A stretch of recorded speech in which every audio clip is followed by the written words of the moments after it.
मसीह यस्सु में आपकी सलामती और प्रोग्राम मसीह नुक्ता नज़र के साथ अजीज़ों एक बार फिर आपकी खिदमत में हाजिर हूँ और उम्मीद करती हूँ कि आप खुश और खुदावंद में खूब मसरूर हैं। अजीज़ों, आज हम सीखेंगे कि तुम में ये लड़ाइयाँ और झगड़े कहाँ से आ गए।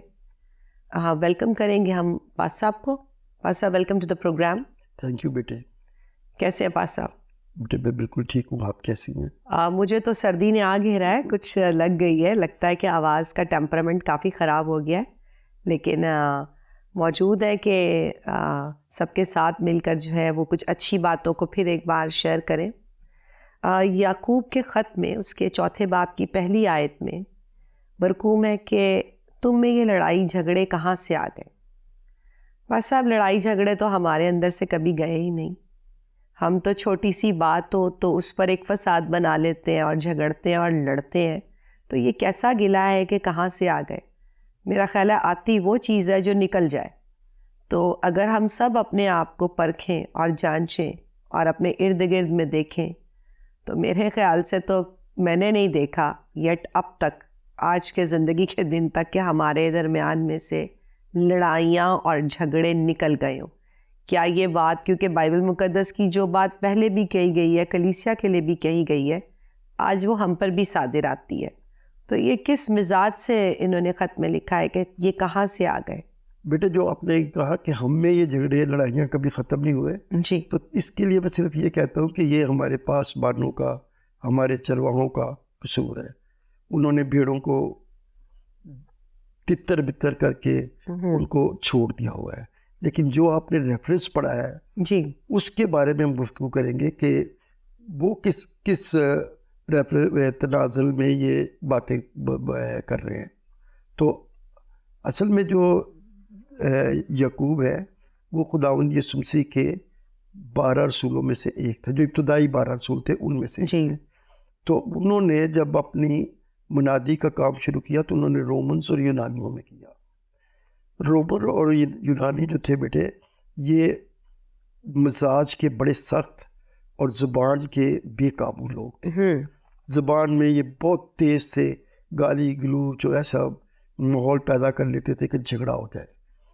तो इन लोगों को राह रास्त पे लाने के लिए उन्होंने तालीम दी और तालीम के असर से उन्होंने काफ़ी अपनी आदतें जो थी उनको तर्क किया।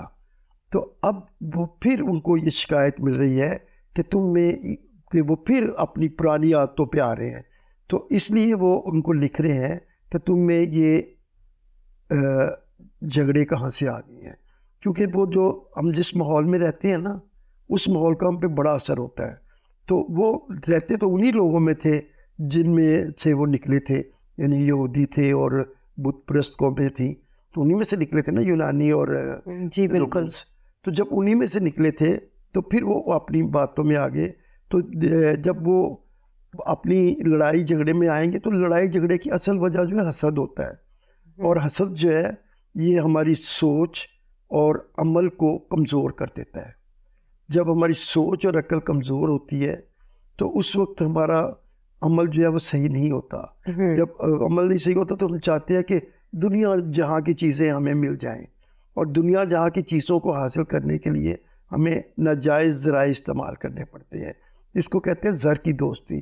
तो जो लोग इस दुनिया की चीज़ों से दोस्ती करते हैं वो खुदा से दुश्मनी करते हैं। तो उन लोगों को जिनको याकूब ने तालीम देकर निकाला था वो फिर अपनी पुरानी आदतों की तरफ आ रहे थे। तो इसलिए शागिर्द जो है वो गिला करता है कि तुम में ये कहाँ से लड़ाई झगड़े आ गए हैं। क्योंकि बेटे वो जब कोई चीज़ को लिखा है ना, तुम मांगोगे तो तुमको दिया जाएगा। तो वो जब खुदा से मांगते थे तो खुदा जानता है हमारी नीयत को। तो लिखा है कि अगर तुम बुरी नीयत से मांगोगे तो तुम्हें वो दिया नहीं जाएगा। तो जब उनको दुआ के, जो याकूब ने उनको बताया था कि तुम जब ये खुदा से दुआ करोगे और तुम्हें वो चीज़ तुम्हें जो खुदा से मांगोगे तुम्हें मिलेगी, लेकिन उनको मिलता नहीं था। वो बड़े वो परेशान हो जाते थे और वजह उसकी ये नहीं थी कि खुदा में देना नहीं चाहता, बुरी नीयत से नीयत से अच्छी चीज़ें मांगते थे। तो रसूलों की तालीम देने पर वो ईमान तो लाए, लेकिन उन्होंने तरीकी की बातों को तर्क नहीं किया। लिखा हुआ है कि पहले तुम तरीकी में थे, अब तुम नूर में हो।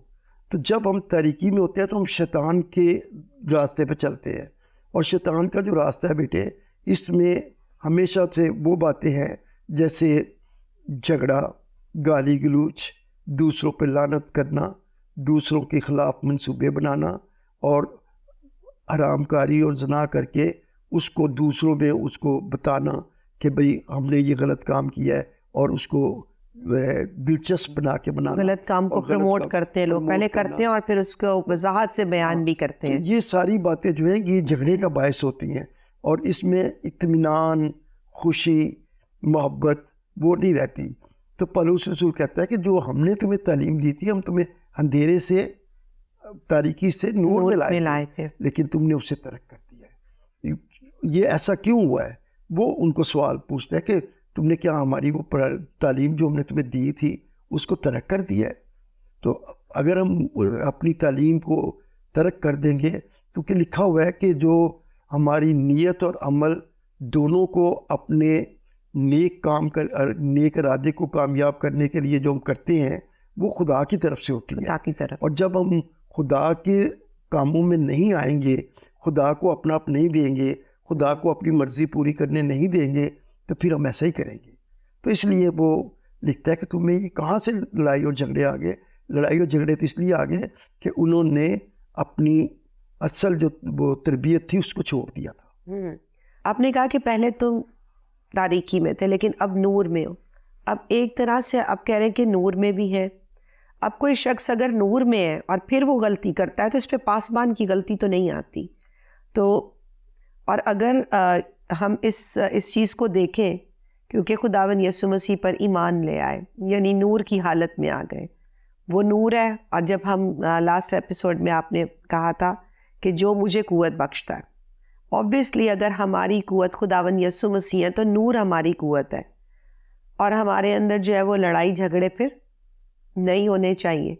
लूका की अंजील उसका 12वां बाब और उसकी 49 से 53 आयत तक खुदावन के कलाम में यूं मरकूम है, मैं ज़मीन पर आग भड़काने आया हूँ, और अगर लग चुकी होती तो मैं क्या ही खुश होता, लेकिन मुझे एक बपतिस्मा लेना है, और जब तक वो ना हो ले मैं बहुत ही तंग रहूँगा। क्या तुम गुमान करते हो कि मैं ज़मीन पर सुलह कराने आया हूँ? मैं तुमसे कहता हूँ कि नहीं, बल्कि जुदाई कराने, क्योंकि अब से एक घर के 5 आदमी आपस में मुखालिफत रखेंगे, 2 से 3 और 3 से 2, बाप बेटे से मुखालिफत रखेगा, और बेटा बाप से, माँ बेटी से, और बेटी माँ से, सास बहू से, और बहू सास से। अब सब ये जो टेक्स्ट है इसके मुताबिक तो झगड़े हमारे अंदर रहने चाहिए, और लोग इसको पढ़कर इसका जो महफूम है ये भी यही निकालते हैं कि वो तो सबको उसने जुदा कर दिया है। तो ये अगर आग लगाने, आग यानी वही लड़ाई झगड़े, तो यीशु तो खुद कह रहे हैं कि मैं तो आग लगाने आया हूँ, आग अगर लग चुकी होती तो मैं खुश होता। तो ये तो आग तो लगी हुई है, हम तो बड़े सरगर्म रहते हैं झगड़े की हालत में, हर वक्त तैयार, छोटी सी बात हो तो हम उससे बहुत बड़ा पहाड़ बना देते हैं। तो क्या कहेंगे आप इसके बारे में? क्या ये वाकई यही बात सर होती जाती है?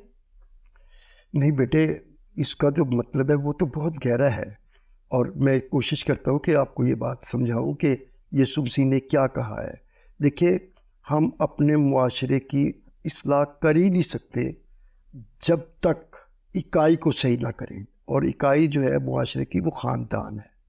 ना पुलिस कर सकती है, ना लॉ कर सकता है, ना सज़ाएँ कर सकती हैं। असल में जो तब्दीली है ये ख़ानदानी यूनिट से होनी चाहिए। और यीशु मसीह ने जो बात कही बेटे, ये बात नहायत ही सोचने की है, और ये बड़ी बेसिक बात है।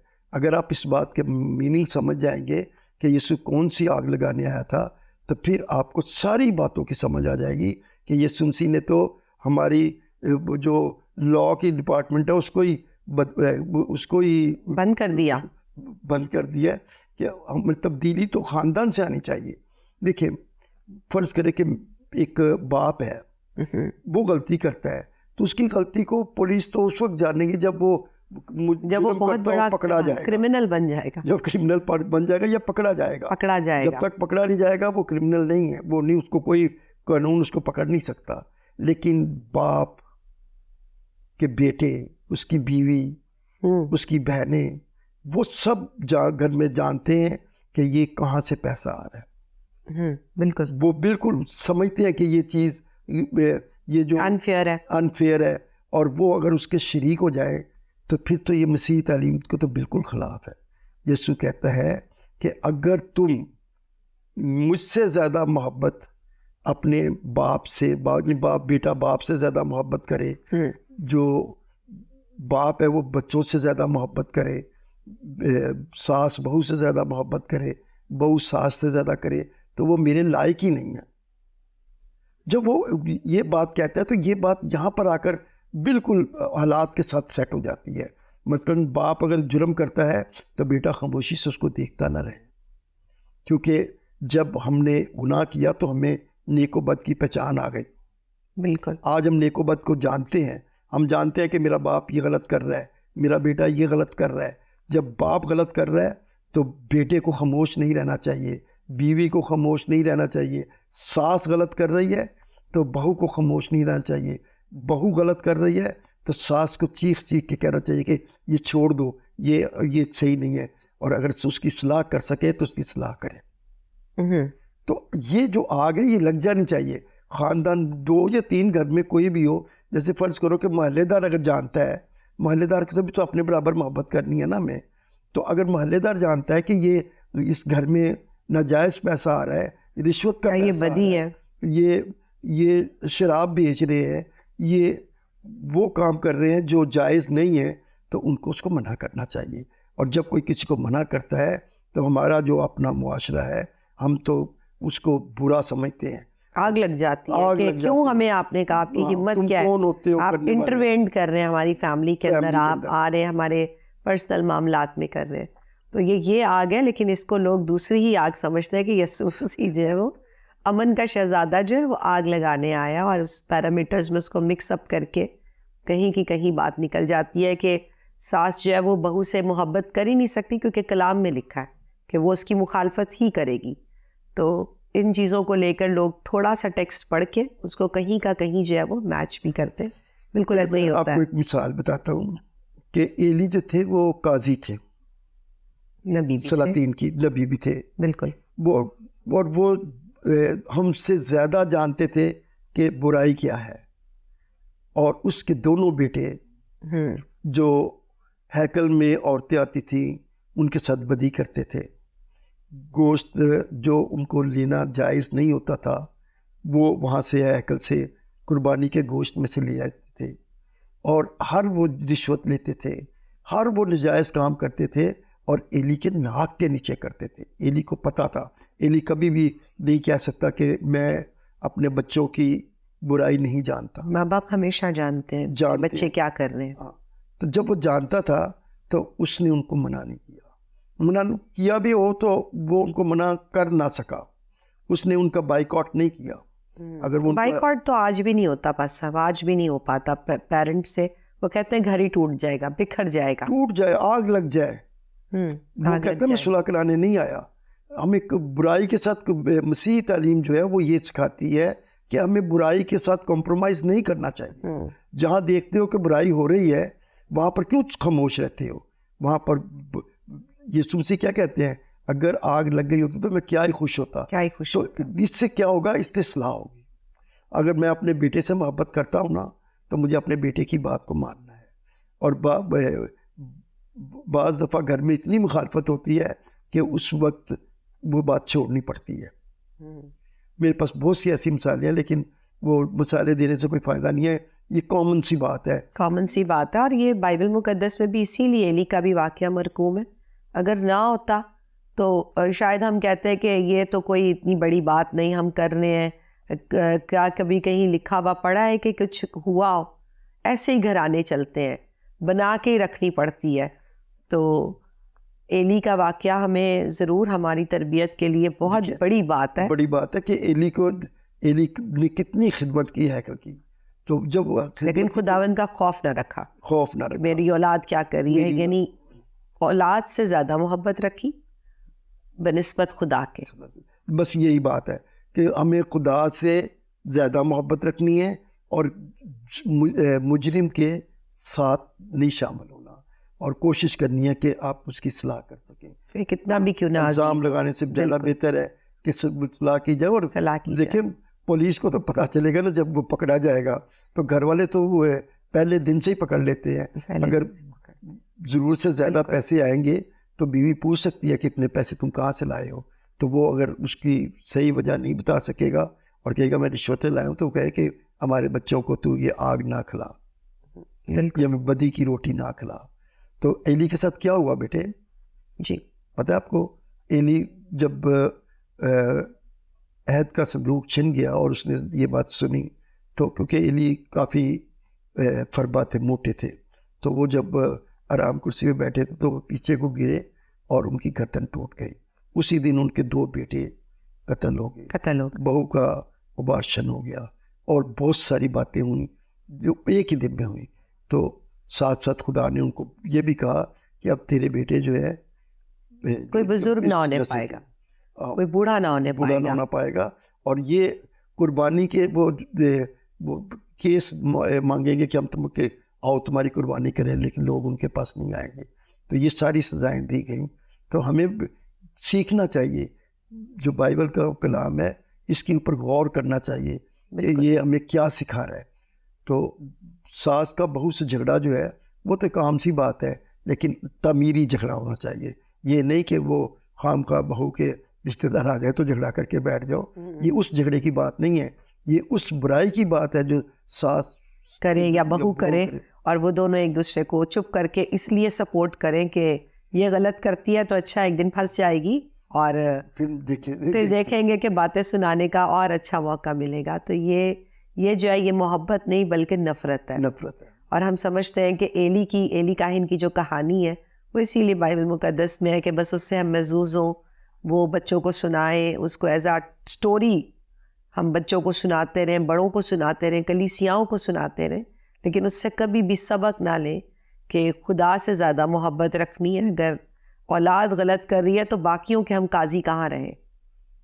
आमीन। बस अब बहुत खूबसूरत बात। अच्छा बस अब मत्ती की अंजील और उसके 10वें बाब की 34वीं से लेकर 37वीं आयत तक ये भी जो है इसी बारे में है कि यीशु कहते हैं मैं सुलह करवाने नहीं आया बल्कि तलवार चलाने आया हूँ। एक बार आग लगाने आया हूँ। क्या आग भी झगड़े के ज़िम्मे में आती है और जो तलवार है वो भी उसी ज़िम्मे में आती है? मैं तलवार चलाने आया हूँ ताकि तलवार जो है वो चले और कोई आपस में जो है वो एक ना हो। तो आदमी के दुश्मन उसके घर के लोग होंगे। अब घर के लोग तो दुश्मन नहीं होते। घर में तो माँ बाप बड़ी सहायता करके बच्चों को पालते हैं, बड़ी मेहनत करके उनके लिए स्कूलिंग कराते हैं, उनको पढ़ाते हैं, लिखाते हैं।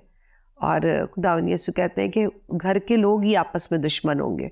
तो ये किस दुश्मनी की बात है? क्योंकि बात शुरू हुई भी है झगड़ों से। झगड़ा तभी होता है जब दुश्मनी हो। तो अब झगड़े की बात थी और यीशु जो प्रीचिंग कर रहे हैं उसमें वो पहले कह रहे हैं कि मैं आग लगाने आया हूँ। अब इसमें मत्ती की अंजील 10वें बाब की 34वीं आयत से आगे जो पूरा टेक्स्ट है वो इसी चीज़ को इंडिकेट करता है कि वो कहते हैं कि घर के लोग ही एक दूसरे के दुश्मन होंगे। तो घर के लोगों की जो दुश्मनी है ये इसके बारे में क्या आप कहेंगे? बेटे जो आपने ये 10वीं आयत 34वीं आयत पढ़ी उसके ऊपर पहले गुफ्तगू कर लेते हैं कि मैं सुलह कराने नहीं बल्कि तलवार चलाने आया हूँ। देखिए बेटे अदारा एक होता है किसी भी मुल्क में, चाहे वो कोई भी मुल्क हो, उसमें अदारों की बड़ी अहमियत होती है और अदारे ही सारी बातों को कंट्रोल कर रहे होते हैं। अगर एक अदारे का सरबराह है वो खुद से बेईमानी नहीं कर सकता, खुद से वो रिश्वत नहीं ले सकता जब तक कि उसका लोअर स्टाफ उसके साथ मिल ना जाए। जब लोअर स्टाफ उसके साथ मिलेगा तो क्या होगा? फिर वो मिलकर रिश्वत लेंगे, मिलकर लोगों को तंग करेंगे, मिलकर लोगों की जायदादों पर कब्जा करेंगे, जैसे ये फकी फरीसी किया करते थे। तो जब ये आज भी है, बस अब आज भी है, आज भी जायदादें बेची जाती हैं। अब सोशल मीडिया बड़ा एक्टिव है, फ़ौरन से जो गलतियाँ होती हैं उसको इंडिकेट करके लोग बताते हैं कि चर्च की ज़मीन बिक गई। तो चर्च की ज़मीन जायदादें तो छोटी बात है, जो ज़मीन खुदा के नाम पर वक्फ कर दी गई है वो कैसे बिक सकती है? जब वो बिक जाती है तो जायदादें तो एक आम मामूली पहले बात अदारों पे है। बात जी, कर लें, आधार पे अदारों पे बात कर बिल्कुल लें, फिर उसके बिल्कुल। बाद ये भी बड़ा अहम बात जो आपने की है। तो जब हम इसको देखते हैं ना, ये कि मैं तलवार चलाने आया हूँ, तो ये फर्ज करें कि जो रिश्वत है वो, जो भी कोई किसी काम के लिए किसी अदारे में जाता है या अदारा किसी काम को, किसी स्टेप को लेता है, कोई कंस्ट्रक्शन का काम, कोई मुल्क की तामीर का काम जो चलाने करने के लिए कोई आया है, तो वो उसमें जो रिश्वत है वो बेस से चलती है। अगर बेस में वो लोग उसके साथ मिल ना जाएं तो ऐसा हो नहीं सकता, क्योंकि वो अगर पॉइंट आउट करें कि ये जो हमारा मालिक है, ये जो इस अदारे का सरबराह है, ये क्या कर रहा है, ये गलत काम कर रहा है, तो मिलेगा नहीं तो फिर क्या होगा? फिर बेटे वो सारे ही उस ट्रैप काम हो को छोड़ जाएंगे। देगा, वो काम को छोड़ देगा, उसको ये पोस्ट छोड़नी पड़ेगी और अदारा जो है वो बिल्कुल प्रॉपरली चलेगा। लेकिन ऐसा होता नहीं है, रियलिस्टिक नहीं है ना। छोटा बड़े की कंप्लेन करता है, वो कहता है वो भी खा रहा है मैं भी खा रहा हूँ, उसके भी बच्चे हैं मेरे भी बच्चे हैं। आम मफरूज़ है तो यही है। जब यूहन्ना बपतिस्मा देने वाले से पास वो आए, बेटे ये जो टैक्स लेते थे, टैक्स लेने वालों को मसूल लेने वाले कहते हैं उस वक्त, आजकल हम टैक्स लेने वाला कहते हैं। तो मसूल लेने वाले आए तो उन्होंने कहा कि हमें तो लोग बहुत बुरा समझते हैं और आप कह रहे हैं कि खुदा की बादशाही नज़दीक आ गई, तो हम क्या करें? तो उसने कहा कि जितना टैक्स होता है उतना ही लो, उतना ही लो, उससे ज़्यादा मत लो। पुलिस वाले आए तो पुलिस वालों ने कहा कि हमें तो लोग बहुत बुरा समझते हैं क्योंकि हम रिश्वत लेते हैं। तो उसने कहा रिश्वत नहीं लो, जो तुम्हारी सही इनकम है, जो तुम्हें तनख्वाह देती है गवर्नमेंट, उसमें गुजारा करो। उसमें गुजारा करो। तो बेटे हमने अपने जो जामे हैं वो अपनी ख्वाहिशात के मुताबिक बड़े बड़े फैला दिए हैं। हमने अपने स्टेप बहुत बड़े कर लिए कि वो चीज़ हमारे पास होनी चाहिए। दुनिया से मोहब्बत हमने कर ली है, हर चीज़ हम हासिल करना चाहते हैं। तो उससे क्या है कि हमें नाजायज़ ज़राए की ज़रूरत पड़ती है। तो ये जो है ये गुनाह है, ये गरीबों का हक तो लेना है। इससे अमीर अमीर होते जाते हैं और गरीब गरीब होते जाते हैं। क्योंकि हमें सिर्फ आज की रोटी की बात करनी चाहिए, हम तो अपनी नस्लों के लिए रोटी जमा करना चाहते हैं। तो ये अगर देखा देखी है पास साहब, ये भी देखा देखी है कि अगर उसके पास इतना है और वो अभी भी अनथक मेहनत कर रहा है, ये नहीं देखा कि मेहनत है या अनफेयर मीन है, बस ये कहते हैं कि अगर उसके पास है तो हमारे पास क्यों नहीं है, अगर वो जमा कर सकता है तो हम क्यों नहीं कर सकते। जबकि ये भूल जाते हैं कि हम किस रूह के मानने वाले हैं और हम किस रूह को रखने वाले हैं। तो जब ये चीज़ हम छोड़ देते हैं कि हम तो नूर के फर्जंद हैं, नूर के फर्जंद ज़रा स्लो भी हैं। बाइबल मुकद्दस बताती है कि जो तारीकी के फर्जंद हैं वो तेज़ है, वो एक्स्ट्रा शार्प है, इधर से ना हो तो उधर से कर देते हैं, लेकिन नूर तो जब फैलता है तो सब कुछ रोशन कर देता है। ये चीज़ भूल जाते हैं। और तलवार चलाने की बात कहाँ से आ गई बेटे? तलवार चलाने की बात ये होती है कि जैसे एक अदारे के बारे में ये पता चलता है कि इसके सरबराह ने रिश्वत ली है और इसने अपनी बहुत सारी जायदाद बनाकर वो रख लिया जो इसके